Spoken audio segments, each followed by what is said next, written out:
Hello guys, welcome to H2O, the A to Z of chemistry.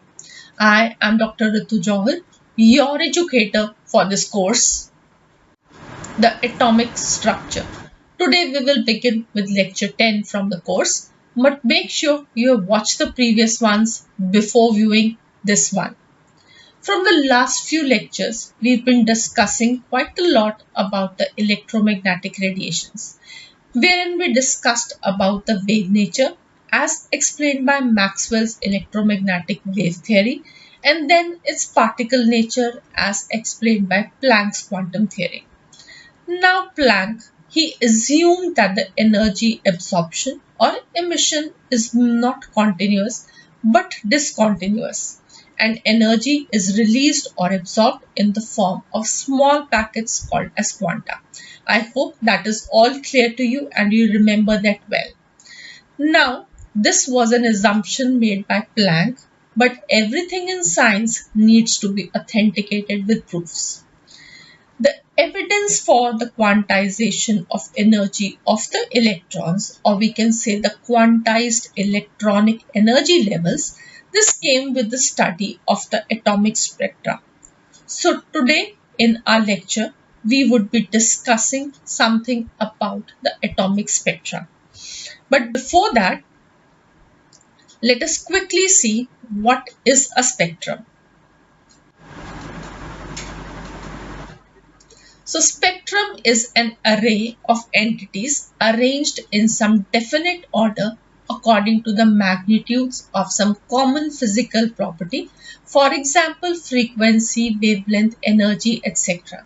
And I hope you remember while discussing the electromagnetic spectrum, we arranged the electromagnetic radiations in the increasing or decreasing order, whatever way we want, according to the frequency and the wavelength, right?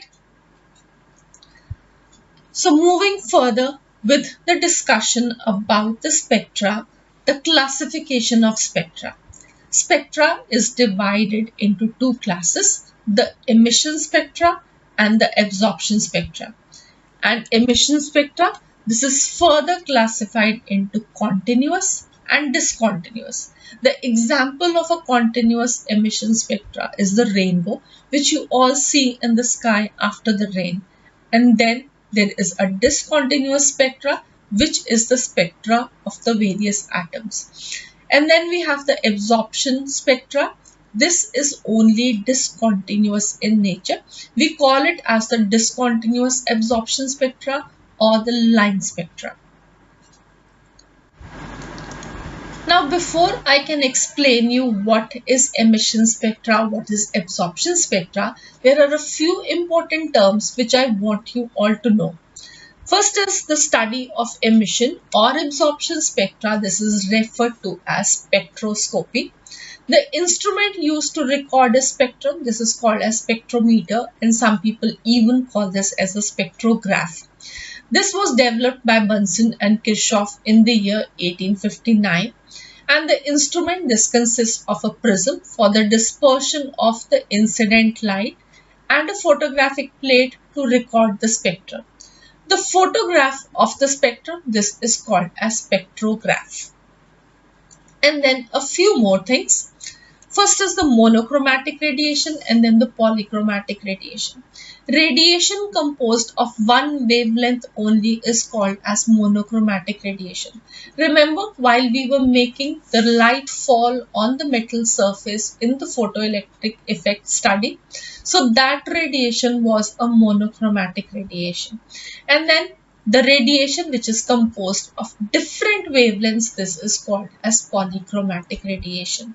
White light, that is composed of radiation which has different wavelengths, the 7 radiations, the Webb cure. So that is an example of a polychromatic radiation. Since the speed of light depends upon the nature of medium through which it passes, the beam of light deviates or gets reflected from its original path as it passes from one medium to another.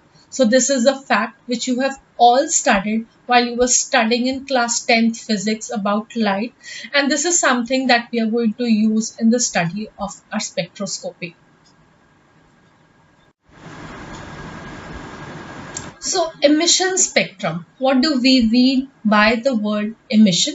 That is something emitted out, right? So the emitted radiations and the study of the spectrum of those emitted radiations is what is emission spectrum. We have classified emission spectrum into two, the continuous and the discontinuous. So we would be studying both of them separately. What is this emission continuous spectrum? Well, this is obtained when the radiation emitted from a source is incident on a prism and it gets separated into the different constituent wavelengths, right? So we have a radiation which has been emitted from a source, so emission, and this is made to fall on the prism, and then this gets separated into the different constituent wavelengths. For example, we have a ray of white light. When this is passed through a prism, the wave with shorter wavelength bends more than the one with a longer wavelength. And since ordinary light consists of waves with all the wavelengths in the visible region, the vacuole, a ray of white light is spread out into a series of colored bands, and this series of colored bands is what we call as the spectrum. The splitting of the polychromatic light into its constituent radiation is called as dispersion, and the pattern of radiation obtained due to dispersion, this would be called as the spectrum.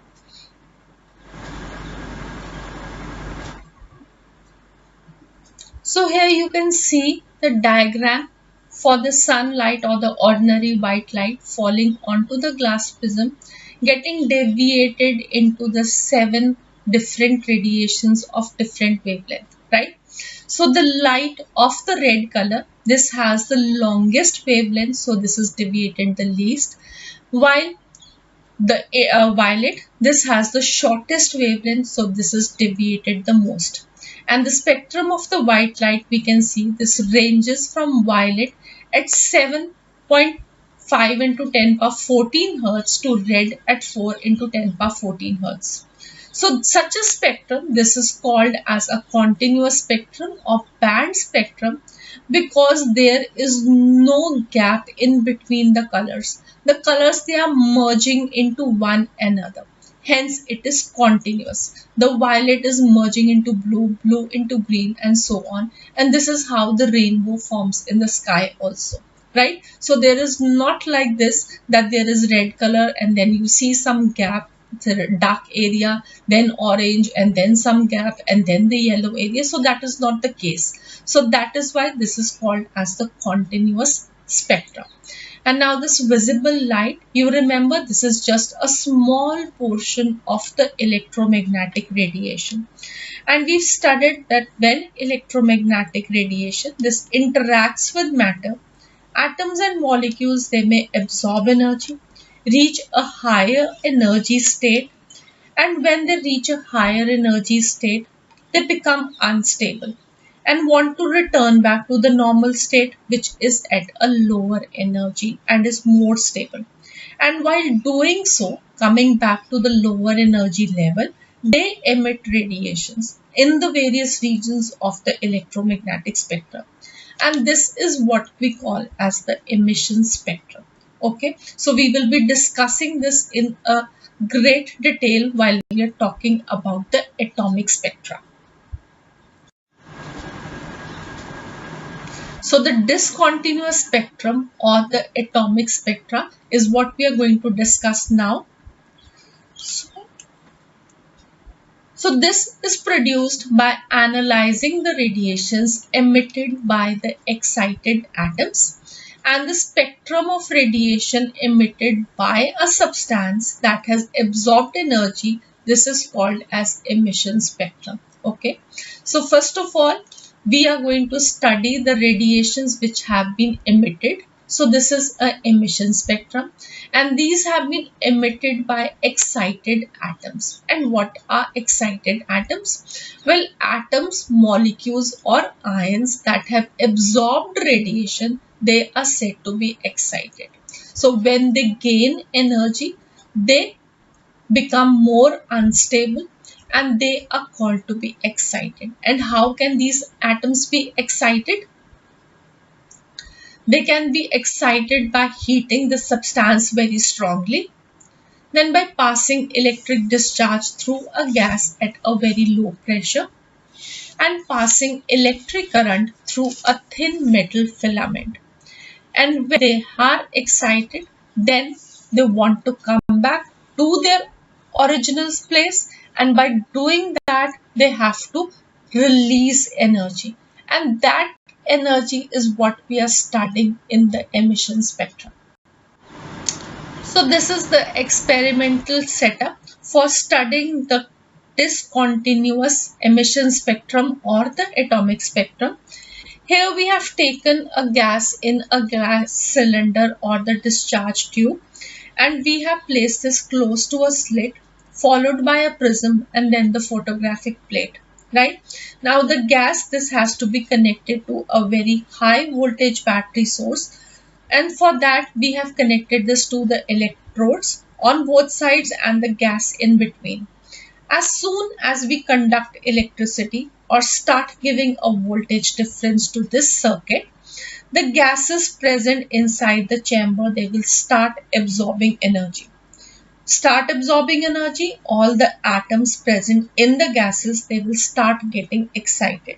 Or we can say actually they are electrons of the atoms which are getting excited. So now what will happen when they get excited? The electrons, having absorbed lot of energy, now they are highly unstable. And at this state is what we call as the excited atoms or the excited electrons. And then as they have got excited, what we do is that we close the circuit, and as soon as we do that, the electrons, they try to regain their stability. And how will they do that? They will do that by releasing the energy they have absorbed, and they will start coming out in the form of radiations, and thus the radiations emitted, the energy would decrease, they would come back to the normal state. And it is this energy radiations that we are allowing to pass through the slit, fall onto the prism, and then finally after dispersion they fall onto the photographic plate. And what do we see? We see a few distinct lines on the photographic plate separated by dark bands. Okay, so this area, this would be dark and these would be separate lines. So revising what I have just told you, that the atoms, they have been excited, they have moved to the higher energy level, now they are unstable.